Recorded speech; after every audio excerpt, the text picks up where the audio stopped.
안녕하세요, 수험생 여러분. 만나서 반갑습니다.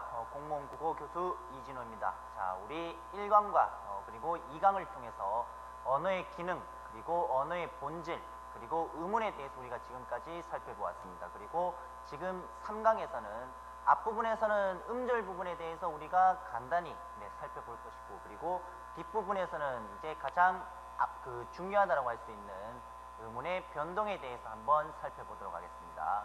자, 그러면 우선 우리 교재 23쪽에 나오고 있는 음절에 대해서 우선 간단히 살펴보고 뒤로 의문의 변동으로 넘어가도록 하겠습니다. 자, 우선 수험생 여러분, 여기 칠판을 먼저 주목해 주시면은, 자, 우선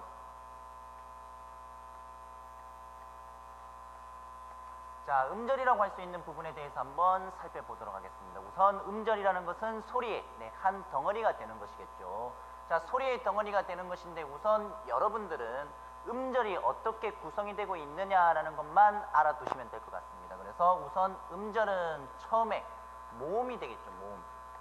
그러니까 예를 들어서 여러분들 사람 성씨라고 했을 때 이씨로 예를 한번 들어보겠습니다. 그러면은 이씨가 있을 때 이라고 하게 되면은 말 그대로 지금 모음 하나가 되겠습니다. 즉 음절은 모음 하나로도 우선 구성이 될 수 있다라고 이해를 하시면 되겠고, 자, 그 다음에 두 번째는 자음과 모음이 되겠습니다. 자음과 모음.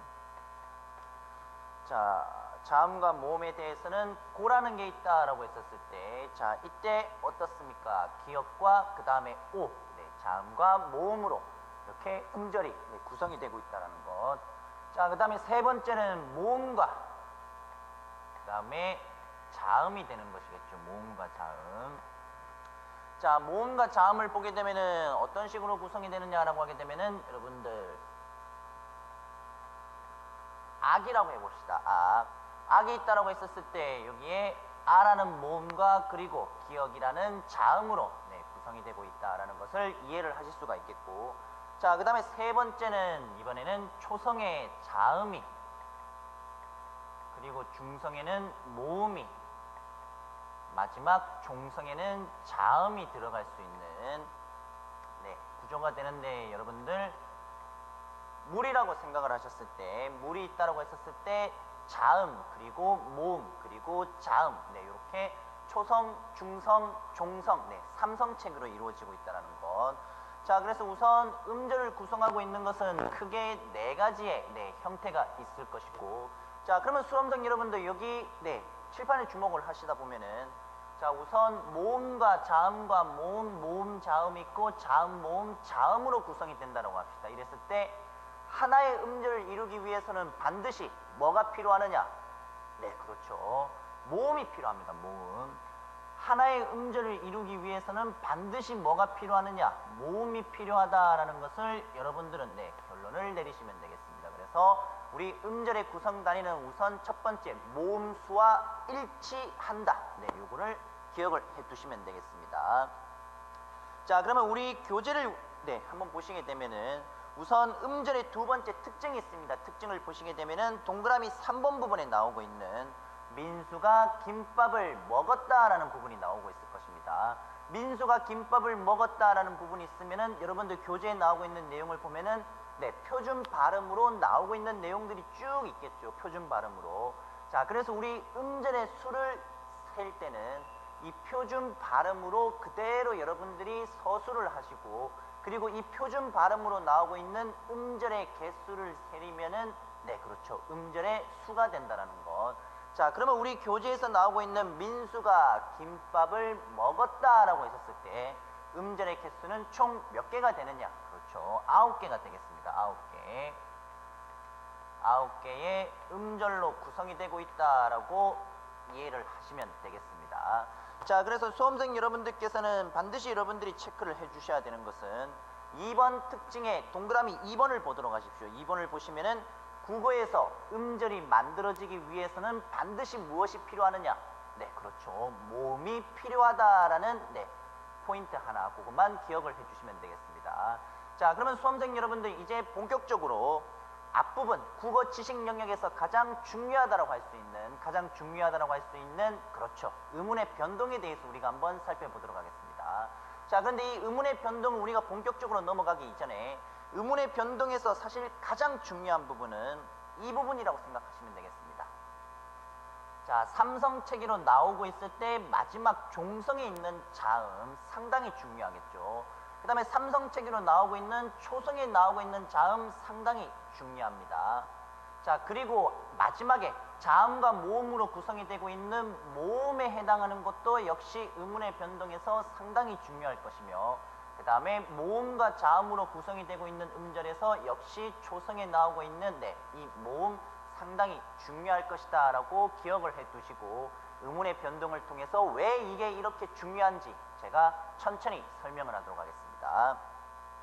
자, 그러면 우선 저희는 교재 24쪽부터 나오고 있는 음운의 변동부터 천천히 한번 살펴보도록 하겠습니다. 자, 우선 수험생 여러분, 우선 지금은 교재는 잠깐 멈추시고 우선 칠판을 통해서 음운의 변동에 대해서 간단히 설명을 드리도록 하겠습니다. 자, 우선 음운의 변동이란 무엇이냐라고 우리가 묻게 되면은, 자, 수험생 여러분, 여기 빛이라는 단어가 있습니다. 단어가. 자, 그 다음에 두 번째는 빛 뒤에 조사이라는 것이 있고, 세 번째는 빛 뒤에 나다라는 단어가 있다고 합시다. 자, 이랬을 때 처음에 빛 같은 경우에는 표준 발음이 요렇게 나오게 되는 것이고, 두 번째 표준 발음 같은 경우에는 빛으로 나오게 된다라는 것. 자, 그리고 세 번째 빛나다의 표준 발음은, 자, 첫 번째는 요렇게 나오는 것에서 두 번째는 니은으로 바뀌게 되는 것이죠. 자, 그러면 수험생 여러분들 여기 보셨을 때 똑같은 지금 이 빛이라는 단어가 있다라고 했을 때 어근이죠. 어근. 자립 형태소고 명사이고 어근이 되겠습니다. 똑같은 지금 이 빛이라는 단어가 있는데 이게 어디에서 어떻게 쓰이냐에 따라서 첫 번째는 디귿으로 지금 발음이 나고 있는 것이고, 두 번째는 밑에 받침이 없죠. 뒤로 이어졌기, 즉 연음이 되어서 뒤에 그러니까 종성에 있는 치읓이 뒤에 음절 초성으로 가는 현상을 보실 수가 있을 것입니다. 자, 그 다음에 마지막 세 번째 단어에서 나오고 있는 이 빛나다 같은 경우에 음절의 끝소리 규칙 디귿이 적용이 되고 난 뒤에 나오고 있는 초성의 자음이 되겠죠. 여기 자음 모음이라고 되어 있으면은 이 초성의 자음이 되겠습니다. 이 자음과 자음이 서로 만나서 디귿이 무엇으로 바뀌느냐라고 하게 되면은 니은으로 바뀌게 되는 현상이 되겠습니다. 자, 이처럼 우리가 똑같은 빛이라는 단어가 있는데 조건에 따라서 서로 어떻습니까? 그렇죠. 음운이 다르게 지금 반응하고 있는 현상을 보실 수가 있습니다. 이것은 사실 발음을 편하고 쉽게 발음하기 위해서 이런 현상들이 음운의 변동이라는 현상이 나타나게 되는데, 이 음운의 변동이라는 것은 사실 우리 말에서만 나오는 것이 아니라 다른 세계 언어에서도 보편적으로 나오고 있는 현상이기 때문에, 자, 여러분들 이 음운의 변동 여기에 대해서 계속 살펴보도록 하겠습니다. 자, 우선 수험생 여러분, 음운의 변동은 여러분들 크게 4가지를 기억을 해주시면 되겠습니다. 4가지. 자, 우선 그 첫 번째는 교체가 되겠습니다. 교체가 되겠고, 두 번째는 축약이 되겠고, 세 번째는 탈락이 되겠습니다. 탈락. 자, 그리고 네 번째는 첨가라는 것이 있는데, 자, 지금까지 기출문제에 대해서 수험생 여러분들이 좀 여러 번 봤다라고 했었을 때 사실 교체부터 시작해서 축약, 탈락, 첨가 어느 하나 빠지는 게 없죠. 상당히 중요한 부분이 되겠습니다. 자, 우선 교체라는 것은 수험생 여러분들이 많이 알고 있다시피 가장 대표적인 것이 크게 3가지가 있을 수가 있겠죠. 우선 첫 번째는 음절의 끝소리 규칙이 들어갈 수가 있을 것이고, 두 번째는 자음동화 현상이 들어갈 수 있습니다. 그리고 세 번째는 구개음화가 들어갈 수가 있겠죠. 대표적으로.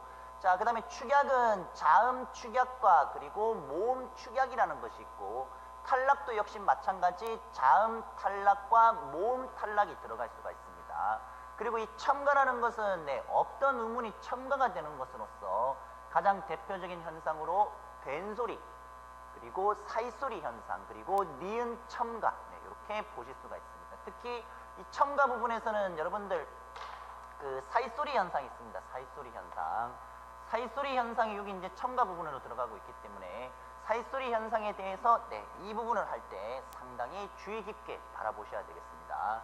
자, 이번 3강에서는 우선 이 교체 중에서 음절의 끝소리 규칙, 음절의 끝소리 규칙에 대해서 한번 살펴보도록 하겠습니다.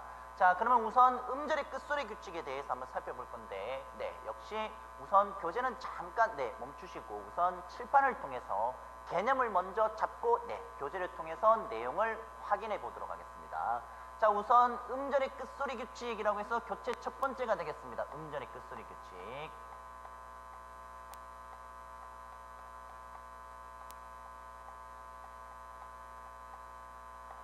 자, 음절의 끝소리 규칙이 있는데 수험생 여러분, 이 음절의 끝소리 규칙이라는 것은 크게 두 가지가 있다고 생각을 하시면 되겠습니다. 우선 그 첫 번째는 헛받침이 있겠죠. 헛받침. 헛받침이 있겠고, 그리고 두 번째는 겹받침이 있습니다. 겹받침.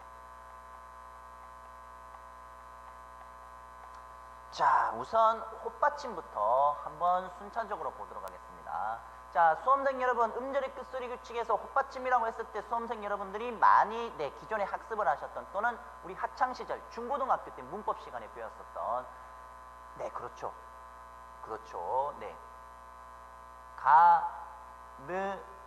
가느다란 물방울이라고 해서 바로 이 마지막에 나오고 있는 종성의 받침이 되겠습니다. 자음과 모음, 자음 삼성체계일 때 종성의 받침, 이 자음이 발음나는 대표로는 크게 기역과, 그 다음에 니은과, 그 다음에 디귿과, 그리고 리을, 그리고 미음, 그리고 비읍, 마지막으로 이응으로 끝이 난다라고 해서 뭐 가느다란 물방울이라든지 뭐 그놈 다리만 보아라든지 아니면은 뭐 그녀 다리만 보아라든지 여러 가지 암기 방법이 있습니다. 가장 흔한 암기 방법으로는 가느다란 물방울이라는 이제 암기 방법이 있었었죠. 자, 근데 이거는 여러분들 여기 보시면 알다시피 음절의 끝소리 규칙이 되겠습니다. 규칙. 자, 규칙이라는 것은 항상 이 7가지 대표되는 자음으로 마지막 이 종성이 대표되는 발음으로 끝이 난다라고 이해를 하시면 되겠고, 그러면은 제가 사례를 통해서 어떻게 나오고 있는지 한번 살펴보도록 하겠습니다. 자, 우선 제가 헛받침에서 가장 중요하게 생각하는 부분은 바로 이 디귿 부분이 되겠습니다. 디귿. 자, 이 디귿 부분을 보게 되면은 우선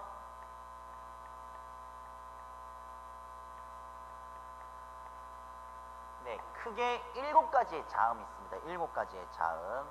자, 이게 어떻게 나오느냐, 제가 한번 예를 들면은 낫, 그 다음에 낫, 그 다음에 히읗 같은 경우에는 이렇게 되겠습니다.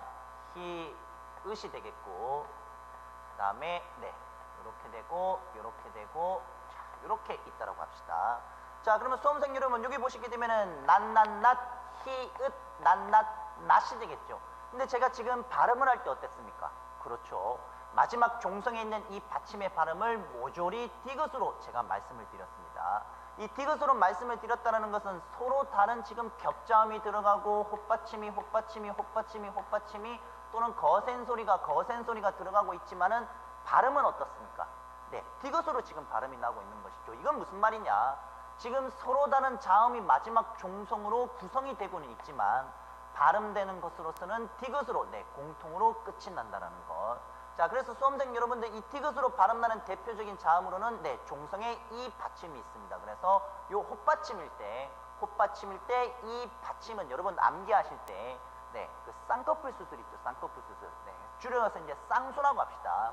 누군가가 이제 뭐 남자가 되었든 뭐 여자분이 되었든 쌍꺼풀 수술을 하러 갔던 뭐 친구가 있다라고 가정을 합시다. 그래서 쌍수 잘했대 잘 안 되는 모양이에요. 그래서 뭐 닥쳐라든지 걔가 뭐 닥쳐 이런 식으로 암기하시면 되겠습니다. 그래서 쌍수 잘했대 탁쳐 이렇게 암기하시면은 쉽게 암기하실 수 있을 것입니다. 그래서 헛받침에서 가장 제가 중요하게 강조하고 싶은 것은 바로 이 디귿 부분이 되겠고, 자, 그러면 이제 나머지는 여러분들 자동으로 쉽게 해결이 될 수 있습니다.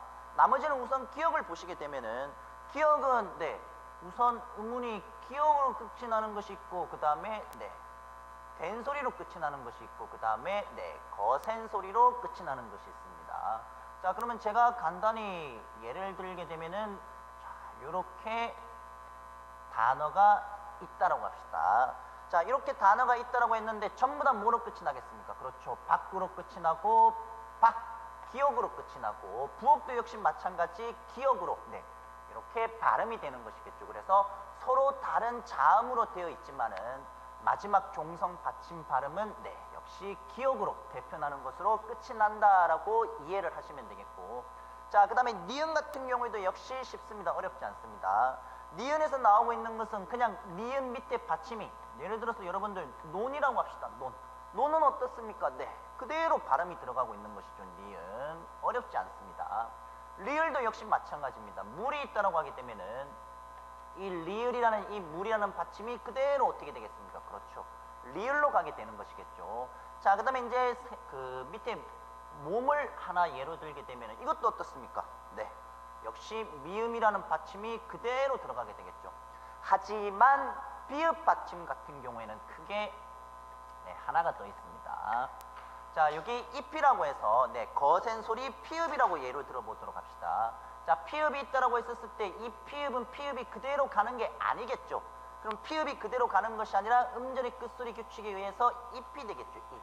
발음을 할 때는 이렇게 발음을 하는 것이 맞습니다. 그래서 피읍은 바로 이 비읍의 음절의 끝소리 대표로 발음이 나온다라고 이해를 하시면 되겠고, 마지막에 나오고 있는 이응도 역시 마찬가지입니다. 공이 있다라고 합시다. 공이 있으면은 밑에 있는 받침이 종성에 있는 이응이 어떻게 되겠습니까? 그렇죠. 그대로 이응으로 가고 있다라고 이해를 하시면 되겠습니다.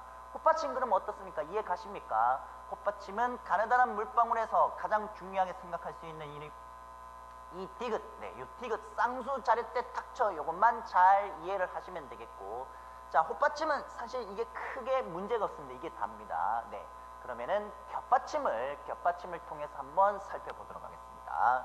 자, 수험생 여러분들 여기 겹받침을 보시게 되면은 겹받침은 네, 요 하나의 받침이 아닙니다. 하나의 받침이 아니라 서로 다른 겹받침, 그러니까 서로 다른 자음이 만나서 예를 들어서 네, 1번과 2번이 있다라고 합시다. 1번과 2번. 1번과 2번이 있다라고 했었을 때 네, 요게 1번이 되겠고, 그 다음에 시옷을 2번이라고 예를 들어 보겠습니다.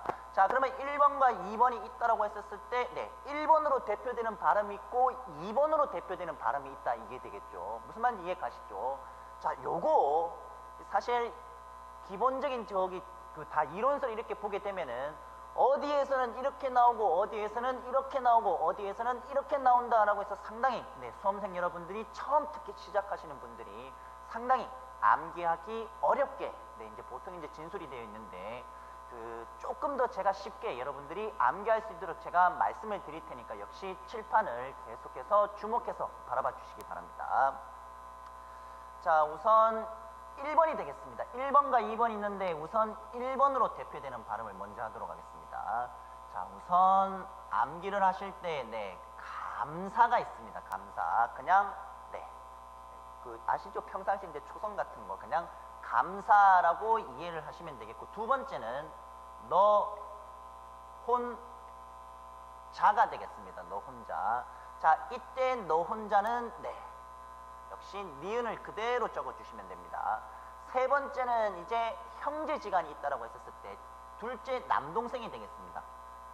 로, 보, 트, 사, 형. 네, 이렇게 암기해 주시면 되는데, 자, 이때 나머지 역시 마찬가지 앞에 나오고 있는 리을 그대로 정리해 주시면 되겠죠. 그 다음에 이제 마지막 올해가 이제 네, 무슨 해가 되겠습니까? 네, 병신년의 해가 되는 것이겠죠. 그 평상시에는 제가 이제 보통 이쯤 가면은 네, 수험생 여러분들이 이제 네, 마지막은 피읍 시옷이 맞습니다. 요 정도로 해서 제가 초성으로 감사다, 너 혼자다, 로보트, 사, 형이다 라고 말씀을 드리고, 요거를 소술하면 보통 이제 네, 비속어가 남발하게 되는데, 평상시에는 제가 부산으로 네, 저는 보통 알려드리고 있습니다. 하지만 원래는 이제 정말 병신년의 해가 되니까 네, 뭐 비속어가 아니라 원래 해라고 해서 이제 병신 뭐 이렇게 해서 암기하셔도 상관은 없습니다. 자, 그래서 겹받침 중에 네, 요거 1번 잘 따라오고 계시죠? 1번이 되겠습니다. 1번. 1번을 보셨을 때 다 뭐로 대표로 발음이 나느냐? 네, 그렇죠. 기억으로 나겠죠. 여기는 니은이 되겠습니다. 니은이. 그리고 세 번째는 네, 모조리 리을이 되겠죠. 첫 번째니까. 그 다음에 마찬가지 마지막도 비읍이 되겠습니다. 자, 크게 네 가지가 이렇게 나오게 되는데 이거 역시 암기하실 때 네, 대표되는 발음으로는 가, 노래, 방 네, 이런 식으로 암기해 주시면 더 쉽게 암기하실 수가 있겠죠. 그래서 가, 노래, 방 이렇게 암기가 이런 식으로 암기를 하시면 편할 것 같습니다. 자, 이번에는 이제 네, 두 번째가 되겠습니다. 두 번째. 자, 두 번째를 제가 먼저 말씀을 드리면은 우선 리을 기억이 있습니다. 그 다음에 미음이 있고 마지막은 네, 피읍이 있습니다. 요거는 이제 좀 암기를 하실 때 뭐 레고만파라고 해서 뭐 이제 조리식 장난감도 있을 것이고 또는 이제 뭐 운전 같은 거 차 운전 좋아하시는 분들은 레걸만파 네, 뭐 이런 식으로도 네, 제가 암기를 좀 하기는 합니다. 그래서 역시 마찬가지 위에 있는 리을을 그대로 적어 주시면 되겠습니다. 자, 이번에는 어떻습니까? 두 번째가 되겠죠. 두 번째가 되니까 네, 발음은 당연히 그. 자, 그와 그 다음에 만과 마지막 피읍은 어떻습니까? 네, 우리 꽃받침에서 했죠. 꽃받침에서 피읍은 네, 비읍으로 지금 발음이 나고 있습니다. 비읍으로. 비읍으로 발음이 나고 있으니까 요거는 대표되는 발음이 요걸로 가신다라고 이해를 하시면 되겠고 그만바가 되겠습니다. 레고만파 계속 꼬마 아이들이 보면 어떻습니까? 네, 뭐 그만바라든지 레걸만파, 네, 그만바라든지 이렇게 암기해 주시면 쉽겠죠. 자, 그런데 수험생 여러분 어떻습니까? 여기서 네, 무조건 이렇게 적용이 되면 어떻습니까? 상당히 쉽겠죠. 네, 하지만 이거는 아니라는 거. 예외 현상이 있습니다. 예외 현상. 자, 그 예외 현상으로는 우선 첫 번째 의문에서는 네, 첫 번째 지금 발음 나눈 곳에서는 바로 이 세 번째 나오고 있는 로보의 예, 로보가 되겠죠. 로보트 사형의 로보가 문제가 되는 것이고 예외가 있습니다. 두 번째 2번에서 발음 나고 있는 것은 네, 첫 번째의 레고에 해당하는 네, 요 기억 부분, 요 기억 부분이 예외 현상으로 들어가니 요거를 우선 네, 좀 집중해서 바라봐 주시면 되겠습니다. 자, 우선 간단히 말씀을 드리면은 자, 어떻습니까? 넋이라고 있다라고 합시다. 자, 넋이라고 겹점이 있다라고 했었을 때 뭐로 발음이 납니까? 네, 그렇죠. 당연히 1번으로 발음이 나게 되겠습니다. 1번으로.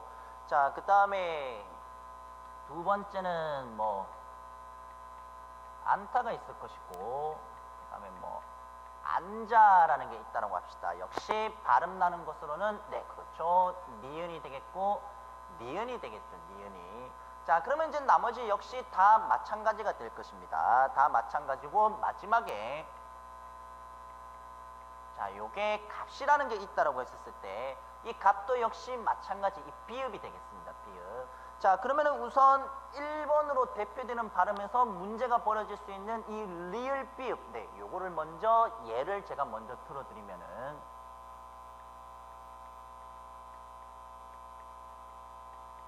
자, 요거는 그냥 네, 넓다라고 해서 발음을 해 주시면 되겠습니다. 하지만 밥이라는 게 있습니다. 밥. 용언의 어간에 해당하는 밥이 있다라고 치고 뒤에 네, 어미인 다가 붙었다고 합시다. 자, 문제는 이 밥에 해당하는 네, 밥 뒤에 뭐로 시작을 합니까? 네, 그렇죠. 자음으로 시작을 하고 있죠. 자음으로 시작하는, 즉 밥 뒤에 자음으로 시작하는 네, 연결 어미 또는 어미가 왔었을 때는 이게 발로, 리을로 나는 것이 아니라 뭐로 대표되는 발음이냐라고 하게 되면은 네, 이 밥이라고 이해를 하시면 되겠습니다. 밥에서만 나오느냐? 아닙니다. 크게 두 가지가 있습니다. 이번에는 넙이라는 게 있습니다. 넙. 자, 넙 뒤에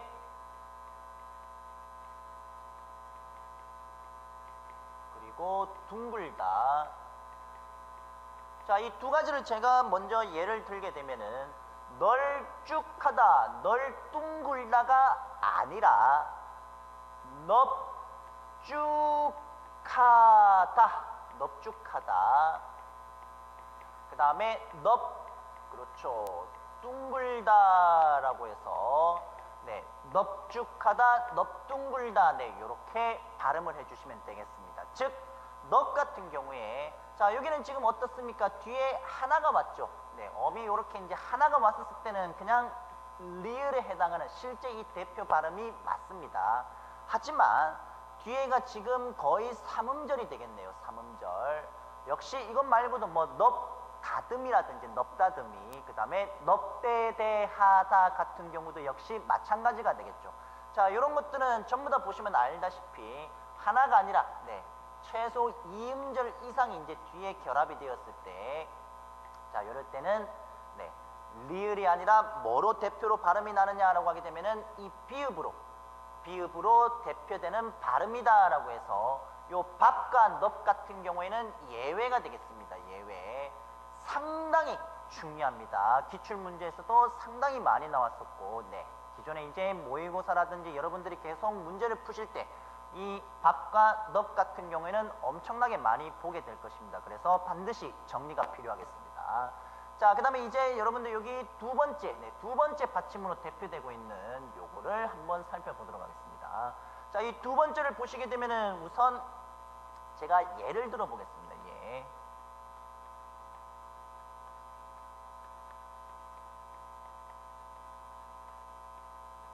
자, 이 두 가지가 있다고 합시다. 이 두 가지가 있다고 했었을 때, 자, 우선 기억이 되겠죠. 기억.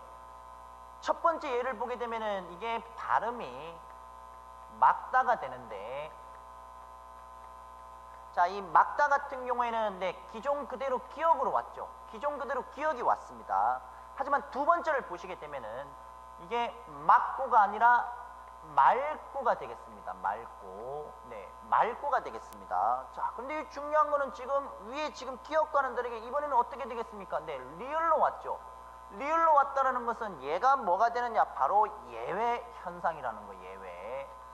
자, 이것이 지금 예외가 되는데, 수험생 여러분들 여기 보시면은 우선 리을 기억 뒤에 뭐가 왔습니까? 네, 여기는 디귿이라는 다른 자음이 왔고, 지금 예외 현상에 해당하는 네, 이 예외 현상에 해당하는 리을 받침은 뒤에 뭐가 왔느냐?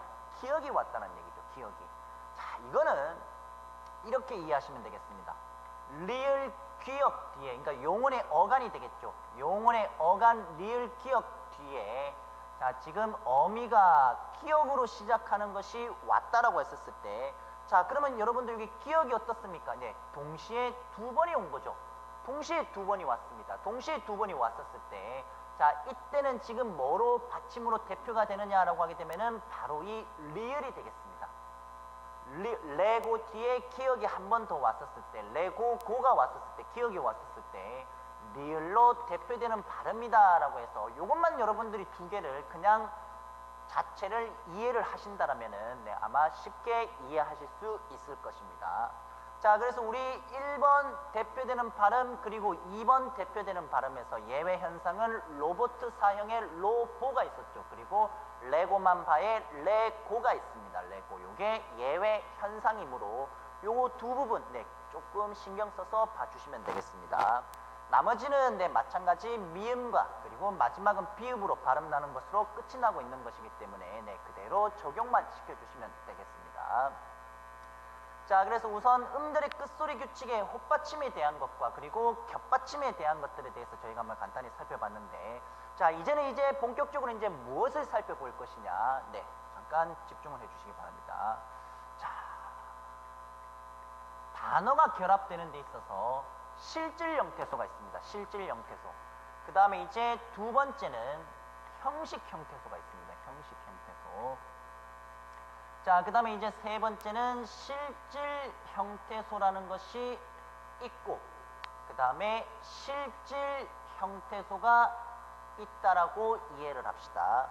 자, 예를 들어서 옷이라는 네, 어근이 되겠죠. 실질 형태소가 되겠습니다.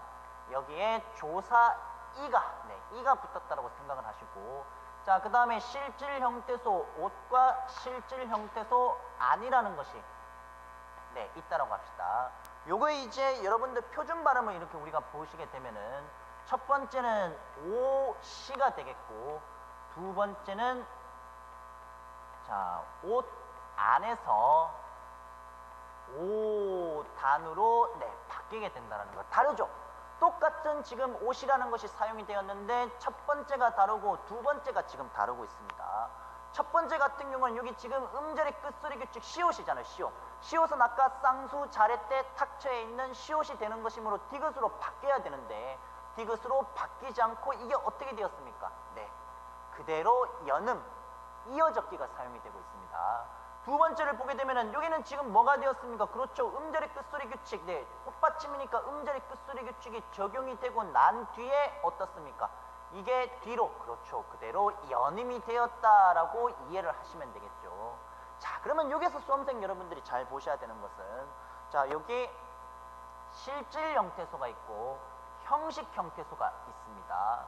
그리고 실질 형태소가 있고 실질 형태소가 있다라고 했었을 때 네, 여기 지금 음운의 변동 현상이 약간씩 다르다라는 네, 하나의 사실을 알 수가 있는 것이고 자, 그리고 네, 조금 더 보시게 되면은 자, 우선 실질과 형식이 있고 실질과 실질이 있는데 여기서 또 수험생 여러분들께서 하나의 추론 과정이 필요합니다. 보면은 자, 여기 어떻습니까? 지금 이가 왔죠. 형식 형태소 이가 왔습니다.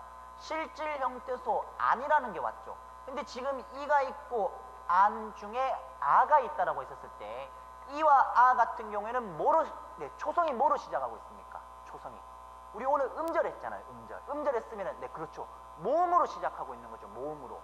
모음에 해당하는 이응과 그 다음에 모음에 해당하는 이 아의 이응 같은 경우에는 음가가 없는 것으로 이해를 하시면 되겠습니다. 음가가 없기 때문에 크게 여기 앞부분에 지금 자음과 자음이 부딪히는 일이 없다 이거죠. 자음과 자음이 부딪힐 일이 없기 때문에 앞 음절에 나오고 있는 마지막 이 종성에 있는 받침이 이 마지막 종성에 있는 이 받침이 어떻습니까? 그렇죠. 뒤 음절의 초성으로 네, 그대로 이어적기 연음이 가능하다라고 이해를 하시면 되겠습니다. 그러면 여기 지금 네, 두 번째 실질 플러스 실질을 보도록 하십시오. 여기 실질 플러스 실질 같은 경우는 하나가 더 추가가 되는 게 디귿이 먼저 뭐로? 그렇죠. 음절의 끝소리 규칙이 먼저 적용이 되고 난 뒤에 뒤에 실질에서도 역시 마찬가지 역시 모음에 해당하는 이 실질이 와버리니까 디귿 받침이 그대로 어떻게 되느냐? 그렇죠. 여기 연음이 된다라고 이해를 하시면 되겠습니다. 어떤 말씀인지 네, 아시겠죠? 하지만 이것이 여러분들 이게 무조건 실질과 형식이고 실질이 실질과 만난다고 했었을 때 무조건 연음이 되느냐? 그건 아닙니다. 이때는 연음이 되는 것은 뒤에 이 모음에 해당하는 형식 형태소와 실질 형태소에서도 모음이 해당할 때 모음이니까 앞에 지금 초성의 음가가 딱히 없으니까 자음이 없으니까 충돌이 없으니까 그대로 연음이 되고 있지만은 만약 여기에 자음이 온다라고 하게 되면은 어떻습니까? 그렇죠. 그냥 음절의 끝소리, 헛받침일 때는 그냥 헛받침에 해당하는 가느다란 물방울, 네, 그걸로만 이해를 하시면 되겠고, 겹받침일 때는 그렇죠. 1번으로 대표나는 것, 2번으로 대표나는 것, 그렇죠. 네. 음절의 끝소리 규칙만 적용시켜주면 되겠습니다. 이유는 간단합니다. 예를 들어서, 네, 이 흑과라는 게 있다고 합시다. 흑과. 이 흑과 같은 경우 여러분들 이거 보시면 바로 네, 아셔야 됩니다. 왜? 방금 했으니까. 리을 기억이죠. 레고의 리을 기억이 되겠습니다. 그리고 뒤쪽에서는 네, 기억이 되겠습니다. 지금. 우리 어디에서 했습니까? 그렇죠. 여기에서 했습니다. 여기에서 했었는데 예, 똑같은 지금 리을 기억이 지금 들어가고 있는데 왜 얘는 네, 리을로 예외가 되고 얘는 왜 흑과라고 해서 왜 기억으로 나느냐? 이거는 용언의 뭐가 되겠습니까? 그렇죠. 용언의 어간이 아니라 네, 그냥 조사이기 때문에 흑과 이런 식으로 이제 나올 수가 있는 것이고 이런 것처럼 이게 비단 그냥 무조건 어떤 규칙에 의해서 나오는 것이 아니라 네, 문맥적인 상황 결합이 어떻게 되는지 여기에 대해서 수험생 여러분들께서 잘 살펴보시면서 확인을 해야 된다는 것. 묵터떼고 무조건 네, 이렇게 간다라고 해서 네, 무조건 네, 연음이 되는 것은 아닙니다. 그것만 네, 잘 신경 써줘서 보시면 되겠습니다. 자, 그래서 음절의 끝소리로 규칙으로 들어가게 되면 첫 번째 교체에서 헛받침이 있었고 겹받침이 있었고 실질 형태소와 형식 형태소가 상당히 중요했고 그리고 실질과 실질일 때 상당히 중요합니다. 그 다음에 이제 하나를 제가 더 말씀을 드리면은, 자, 요 단어가 있다고 합시다. 실질 형태소와 그렇죠, 형식 형태소가 결합이 되겠죠. 하지만 겹받침일 때는, 여기는 헛받침이니까 그대로 뒤로 연음이 되고 있지만은 겹받침은 다릅니다. 겹받침일 때는 첫 번째 1번을 그대로 두시고 뒤, 네, 이 뒤에 있는 두 번째 나오고 있는 2번이 그렇죠, 모음이잖아요. 모음이니까 뒤로 가주시면 되겠습니다. 하지만 네, 시옷은 예외가 되겠습니다. 이 시옷은 그냥 단순하게 가는 것이 아니라 시옷이 뒤로 연음이 되는 순간 시옷은 무엇으로 바뀌느냐? 그렇죠, 된소리로 바뀌게 되겠습니다. 된소리. 자, 여기 나오고 있는 이 시옷은 네, 뒤로 연음이 되는 순간 네, 이렇게 된소리로 쌍시옷으로 간다는 것. 다른 예로 한번 들어보겠습니다. 목시가 있다고 합시다. 목시. 역시 마찬가지죠. 목시라는 것이 있고, 그 다음에 네, 그렇죠, 시.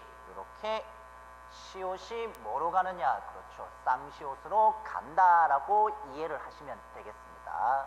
자, 수험생 여러분 어떻습니까? 여기까지 음절의 끝소리 규칙에 대해서 좀 이해가 가시죠? 특히 겹받침에 해당하는 것은 뒤쪽으로 한글 맞춤법 표준어 제정, 여기 들어가시게 되면은 표준어에서 네, 표준 발음이라는 게 있습니다. 거기서 한 번 더 언급이 되고 있는 것이기 때문에 특히 겹받침에 해당하는 이 발음은 수험생 여러분들께서 반드시 확실하게 학습을 할 수 있어야 된다는 거 꼭 명심해 두도록 하십시오. 자, 그래서 우선 의문의 이제 변동을 이제 본격적으로 들어가기 이전에 의문의 변동에서 네, 음절의 끝소리 규칙에 대해서, 그리고 실질 형태소와 형식 형태소, 실질 형태소와 실질 형태소일 때 어떻게 의문의 변동, 네, 음절의 끝소리가 어떻게 이렇게 나타나게 되는지 여기에 대해서 한번 살펴보았습니다. 자, 그러면 음절의 끝소리, 네, 워낙 겹받침 이 범위가 많기 때문에 이거는 한 강에서 끝이 나는 것이 아니라 다음 강의에서도 네, 이론에 나오고 있는 교재 내용을 마무리 짓고 그리고 뒤에 자음동화로 넘어가도록 하겠습니다. 자, 우선 3강, 네, 3강은 고생하셨습니다. 4강에서 뵙겠습니다.